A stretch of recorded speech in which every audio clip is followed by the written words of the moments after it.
The Use of Knowledge in Society by Friedrich Hayek. It was written in 1945.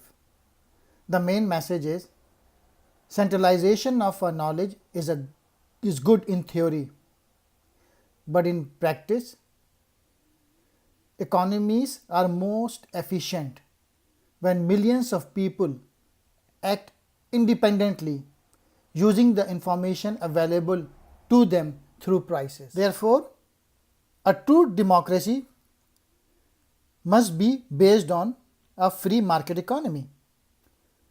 The use of a knowledge in society proceeds from a simple question: how do you create a rational economic order? The knowledge is dispersed through society in an unorganized way, in thousands of sources, and in the mind of millions of individuals. The author argues that only a system of market prices and total freedom to pursue profits could work.